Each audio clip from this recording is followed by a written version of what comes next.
पहलगाम में आतंकी हमला हुआ, उसमें धर्म पूछ कर लोगों को मारा गया। हमारे देश के अंदर बहुत से ऐसे लोग हैं जो कहते हैं कि आतंक का कोई धर्म नहीं होता, पर कोई विवाद नहीं होना चाहिए। निर्विवाद रूप से आतंक का धर्म इस्लाम है। पैंट तक उनकी उतरवाई गई थी। आक्रोश आपने देखा होगा देश के अंदर कि प्रधानमंत्री को यह कहना पड़ा था कि जो इस तरह के दहशतगर्द हैं उनको मिट्टी में मिला दिया जाएगा, और आज वो हुआ है। आज इस चुटकी भर सिंदूर की कीमत, इसका मजहब, इसका सारा मतलब पाकिस्तान समझ गया होगा। ना भारत पहले किसी को छेड़ता नहीं है, और यदि कोई भारत को छेड़ता है तो फिर छोड़ता नहीं है। भारत को बेवजह की गीदड़ भभकी देना पाकिस्तान बंद करे, और जो उनके अपने देश के अंदर हो रहा है उसे संभालिए। नमस्कार, मेरा नाम है ब्यूटी गिरी और आप देख रहे हैं न्यूज वॉच भारत। ऑपरेशन सिंदूर आपने देख लिया होगा, तस्वीरें आप देख रहे हैं किस तरीके से, चाहे वो भारत से तस्वीरें आई हों, हमारी सेनाओं ने पुख्ता जो जानकारियां दी हैं, और तस्वीरें जो पाकिस्तान से आ रही हैं, और अब पाकिस्तान के आर्मी चीफ ने भी और तमाम सरकार ने भी ये पुख्ता कर दिया कि पाकिस्तान पर हमला किया है भारत ने, और भारत ने ऑपरेशन सिंदूर नाम रखा। ये उन महिलाओं के लिए डेडिकेटेड है जिनसे आतंकवादियों ने धर्म पूछकर उनके पतियों को मारा और कहा जाओ अपने सरकार को बता देना। तो ऑपरेशन सिंदूर हुआ है और पाकिस्तान के 9 ठिकानों पर हमले किए गए। बताया जा रहा है अभी हालिया अपडेट जो है 90 आतंकी जो है इसमें मारे जा चुके हैं। अभी मलबे हटाए जा रहे हैं और मलबे हटा कर गिने जा रहे हैं कि और कितने जो है मारे गए हैं। उसमें और भी हताहत की जो है खबरें आई हैं। हमारे साथ बातचीत करने के लिए इस वक्त वरिष्ठ पत्रकार नागेंद्र भाटी सर मौजूद है। सर, क्या कहेंगे, क्या अभी हालिया अपडेट आ रही है और ये ऑपरेशन सिंदूर जो है किस तरीके से देखते हैं? देखिए ब्यूटी, जिस तरह से पहलगाम में आतंकी हमला हुआ, उसमें धर्म पूछ कर लोगों को मारा गया, कलमा तक वहाँ लोगों से पढ़वाया गया, और हमारे देश के अंदर बहुत से ऐसे लोग हैं जो कहते हैं कि आतंक का कोई धर्म नहीं होता, कोई मजहब नहीं होता। और जो ये घटना हुई थी उसके बाद ये सबूत मिल गया था कि आतंक का धर्म होता है, और निर्विरोध रूप से, इस पर कोई विवाद नहीं होना चाहिए, निर्विवाद रूप से आतंक का धर्म इस्लाम है। जिस तरह से पहलगाम के अंदर जो आतंकी हमला हुआ था, और उसमें जिस तरह से पूछ कर जो लोग हैं हिंदू कंफर्म करके उनको मारा गया था, पैंट तक उनकी उतरवाई गई थी। आक्रोश आपने देखा होगा देश के अंदर, और खुद हमारे देश के प्रधानमंत्री को यह कहना पड़ा था कि जो इस तरह के दहशतगर्द हैं उनको मिट्टी में मिला दिया जाएगा। रक्षा मंत्री को यह कहना पड़ा था कि जो देश चाहता है वो होगा, और आज वो हुआ है। आज हमारी सेनाओं ने यह साबित किया है कि जब पहले भी जो एयर स्ट्राइक या जो सर्जिकल स्ट्राइक हुई थी वो हमने की थी। आज उनकी बोलती बंद है जो उस वक्त सबूत पूछ रहे थे, क्योंकि आज सबूत हमने नहीं, खुद पाकिस्तान ने दिया है, उनके प्रधानमंत्री ने दिया है, उनकी सेना ने दिया है। कई चीजें इससे बहुत साफ हुई हैं, और आप देखिए कि इससे पाकिस्तान में भी कई चीज साफ हुई हैं। पाकिस्तान के प्रधानमंत्री कह रहे हैं कि वो इसका बदला लेंगे।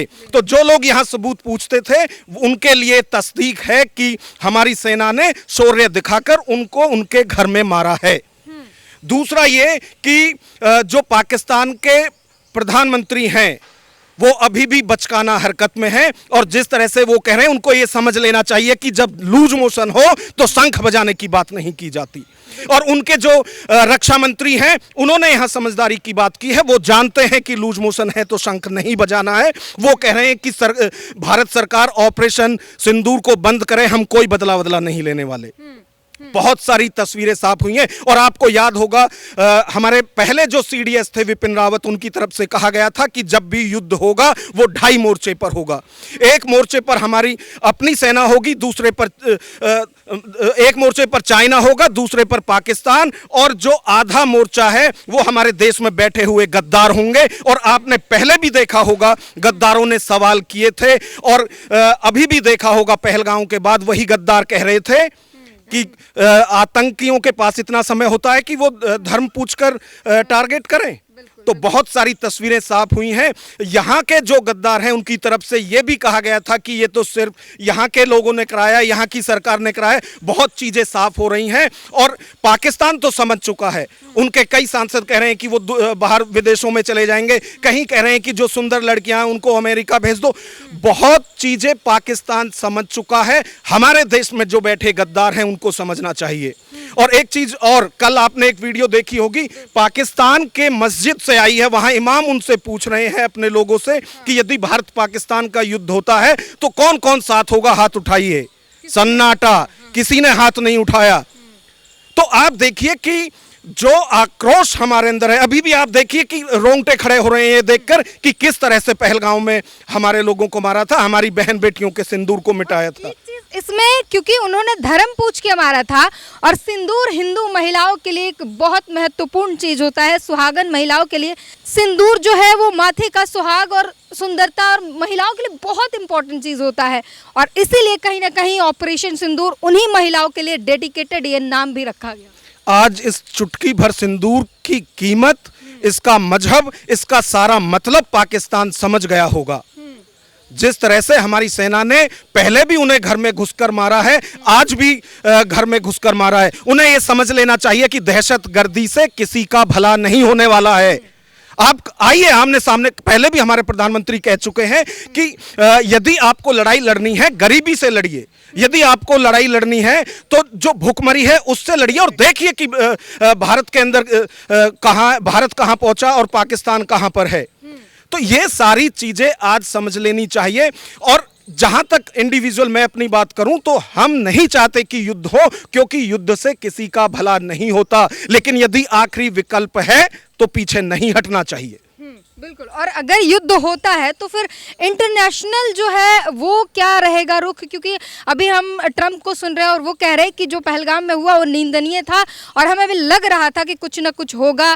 और ये जो है काफ़ी पुरानी लड़ाई है जो अब हिंदुस्तान पाकिस्तान के बीच चल रहा है। और हिंदुस्तान जो है टेररिज्म के खिलाफ जो है लंबी लड़ाई लड़ रहा है। हमारे रक्षा मंत्री ने भी कहा कि जो टेररिज्म के खिलाफ जो है जीरो टॉलरेंस आज पूरी दुनिया देख ली है। देखिए, टेररिज्म का कोई समर्थन नहीं करता, लेकिन टेररिस्ट देश पाकिस्तान का कई तटपूंजिया देश अभी भी समर्थन कर रहे हैं। भारत को खुला समर्थन सबने किया है कि गलत हुआ है और जो वाजिब जवाब देना है वो आप दीजिए। विश्व की जो महाशक्ति हैं वो भारत के साथ हैं। पाकिस्तान बिल्कुल आप समझिए कि इस वक्त बौखलाया हुआ है, उसकी समझ में नहीं आ रहा है कि उसको करना क्या है। वो भूखमरी से लड़े या फिर भारत से लड़े, उनके वहां की आवाम नहीं चाहती कि इस तरह का तनाव दोनों देशों के बीच में हो। और आप देखिए कि कई वहां के बड़ी तादाद में यूट्यूबर हैं, न्यूज़ चैनल हैं जिनकी दाल रोटी हिंदुस्तान से चल रही है। आज वो सब जो डिजिटल स्ट्राइक इससे पहले भारत ने की थी, उन सब का दाना पानी बंद हो चुका है। आप देखिए कि पाकिस्तान यदि अभी भी नहीं समझा है तो उसे चेत जाना चाहिए। ना भारत पहले किसी को छेड़ता नहीं है और यदि कोई भारत को छेड़ता है तो फिर छोड़ता नहीं है। ये हमारे सभी जो शीर्ष नेतृत्व है वो भी कह चुका है और हमारी सेना भी कह चुकी है और वो बार बार ये साबित कर चुके हैं। भारत को बेवजह की गीदड़ भभकी देना पाकिस्तान बंद करे और जो उनके अपने देश के अंदर हो रहा है उसे संभालिए, क्योंकि जिन दहशतगर्दों को पनाह दी जा रही है एक दिन वो खुद पाकिस्तान को तबाह करके छोड़ेंगे। और चीज़ इसमें भारत ने ये साफ कहा कि 9 जो है आतंकी ठिकानों पर हमने हमला किया। ये सोची समझी और टारगेटेड हमले इधर उधर नहीं किया गया किसी भी तरीके से। सिविलियन वॉर जो जिसे कहा जा रहा है, पाकिस्तान जिसे बता रहा है, वैसा नहीं है। लेकिन अगर पाकिस्तान ज़रा भी इधर उधर करता है, क्योंकि भारत ने साफ किया कि टेररिज्म के खिलाफ हमारी टॉलरेंस जीरो है। हमने जो हमला किया है वो आतंकी स्ट्रक्चर पर किया है और आतंक को ख़त्म करने के लिए किया है। लेकिन अगर आप उस आतंक को बचाने के लिए अब आप लड़ना चाहते हैं हिंदुस्तान से, तो हम पीछे नहीं हैं और हमारी सेना भी बॉर्डर पर तैनात है।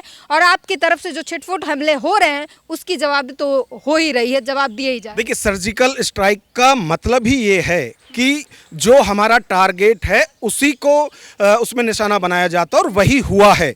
अब पाकिस्तान कहने को कुछ भी कहता रहे, लेकिन जो हमारी सेना कह रही है हम उस पर विश्वास करेंगे, जो हमारी सरकार कह रही है हम उस पर विश्वास करेंगे। हमारी सरकार और सेना दोनों की तरफ से ये कहा जा रहा है कि जो आतंकी ठिकाने थे 9 पीओके और पाकिस्तान दोनों में घुसकर हमारी सेना ने अपना शौर्य दिखाते हुए उनको टारगेट किया है, उनको नस्तनाबूद किया है और ये कार्रवाई अभी आगे भी होगी। यदि कोई ज्यादा खुजली पाकिस्तान को है, इसके बावजूद भी पहले भी हमने इतने युद्ध लड़े हैं, हर युद्ध में उनको शिकस्त दी है और भारत की सेना आज भी तैयार है। और आप देखिए भारत की ना सिर्फ सेना तैयार है बल्कि भारत की जनता जो है उसको भी इसके लिए ट्रेंड किया जा रहा है। मॉक ड्रिल के लिए जो कहा जा रहा था, आज वो सारी तैयारियां भी शुरू हो जाएंगी। तो हम और हमारी जो सेना है जो कहा था वो करके दिखाया है। और सबसे बड़ी बात यह है, सबसे बड़ा सुकून यह है कि इस बार जो भारत के गद्दार थे, जो हर बार सबूत मांगते थे, अब की बार उन्हें ना सिर्फ भारतीय सेना ने सबूत दिया है बल्कि उन्हें पाकिस्तान ने भी ये मानकर कि उनके ठिकानों पर जो भारतीय सेना है उसकी तरफ से ये स्ट्राइक हुआ है, हमला हुआ है, तो उन्होंने भी तस्दीक कर दी है। तो अब सबकी बोलती बंद है और अभी सुधर जाना चाहिए ऐसे लोगों को। अब उन्हें भारत की भाषा बोलनी चाहिए, वो पाकिस्तान के नायक बनना बंद करें। कहीं ना कहीं वो भी फंस गए क्योंकि सबूत जो है वो सीधे पाकिस्तान से ही आ रहा है, तो इनके सवाल करने पर फिर देशद्रोही की तरह गद्दार हो जाएंगे। देखिए आप यही समझिए ना, जो लोग हमारे यहाँ रहते हैं, हमारा खाते हैं, हमारा पीते हैं और हमसे उम्मीद रखते हैं कि हम उनके लिए सब कुछ करें, और जब हमें जरूरत होती है, मैं इसमें किसी मजहब की बात नहीं कर रहा हूं बल्कि इसमें तो जो टेररिस्ट थे उनका जो मजहब था, उनके मजहब के जो हमारे यहाँ बड़े नेता हैं उन्होंने समर्थन किया है। उल्टा जो देश के दूसरे गद्दार हैं जो इस तरह की जो बयानबाजी करते हैं, ये एक स्ट्राइक भारत सरकार को उन पर भी करनी चाहिए जो बार बार कहते हैं कि ये सरकार ने कराया। देखिए इससे पहले भी जब हमारे पुलवामा अटैक हुआ था उस पर भी ये कहा गया था कि बीजेपी ने या जो मौजूदा सरकार थी उसकी तरफ से चुनाव में फायदा लेने के लिए सब किया गया है। आप देखिए कितनी घिनौनी सोच है। क्या कभी ऐसा कहीं भी चाहे सरकारें किसी की भी हो, क्या कोई ऐसा सोच सकता है? लेकिन हमारे देश के अंदर बैठे गद्दार ये ना सिर्फ सोचते हैं बल्कि लोगों का माइंड वॉश भी करते हैं। तो एक एयर स्ट्राइक सरकार को यहां बैठे ऐसे बयानवीर गद्दारों पर भी करना चाहिए। बिल्कुल, तो ये बड़ी बात कही कि इन तमाम जो गद्दार हैं उन पर भी एक स्ट्राइक बनता है। और आपको बता दें कि 9 ठिकाने जो जिन पर हमले किए गए हैं और उनमें से बहावलपुर और सियालकोट जो है, और ऐसे में 2-3 और ऐसे ठिकाने हैं जिसके लिए कहा जाता था कि चाहे कुछ भी कर लो, इन ठिकानों पर हमला करना जो है नामुमकिन है। तो भारतीय सेना ने ये दिखा दिया कि हमारे लिए नामुमकिन कुछ भी नहीं है। भारतीय सेना के लिए नामुमकिन जैसा शब्द कुछ होता ही नहीं है और उन ठिकानों पर हमला किया। और भारत ने साफ कहा है कि हमने टेररिज्म के खिलाफ ये अटैक है, टेररिज्म के स्ट्रक्चर को हमने ध्वस्त किया है। और उसमें जो है अब तक जो खबर आ रही है 90 आतंकी जो है मारे जा चुके हैं। अभी मलबे हटाए जा रहे हैं, मलबे हटाए जाएंगे और उनमें लाशें गिनी जाएंगी कि कितने और मारे गए हैं। और इसके साथ ही ये बता दें कि पूरी रात प्रधानमंत्री जो है इस पूरे कार्रवाई के दौरान वो मॉनिटरिंग कर रहे थे। और भारतीय सेना ने बाद में बताया कि हमने न्याय किया है और पहलगाम हमले में मारे गए उन तमाम 26 लोगों को, 25 हमारे भारतीय और एक नेपाली नागरिक को जिस तरीके से धर्म पूछकर मारा गया था और महिलाओं से कहा गया था कि जाओ सरकार से बता देना, तो आज भारतीय सेना ने और सरकार ने तुम्हें जवाब दे दिया है उस टेररिज्म के खिलाफ। ये जो चढ़ाई की गई है और ये कार्रवाई की गई है, पूरा देश इससे खुश है। और तमाम वो लोग जो सबूत मांगते थे उनके लिए सबूत सीधे सीधे पाकिस्तान से आ रहा है। अब उनकी बोलती बंद हो चुके हैं और सब मिलकर जय हिंद कह रहे हैं। और ऑपरेशन सिंदूर, क्योंकि उन तमाम सुहागन महिलाओं का सिंदूर मिटाने की कोशिश की गई थी और उन्हीं को डेडिकेटेड करके ये सिंदूर, ऑपरेशन सिंदूर नाम रखा गया। उन महिलाओं के लिए उनका बदला है ये हमारे भारतीय सेना ने लिया है। इस पूरी बातचीत पर और इस ऑपरेशन पर आपका क्या ख्याल है, हमें ज़रूर बताइए। कैमरामैन संतोष के साथ ब्यूटी गिरी, न्यूज़ वॉच भारत।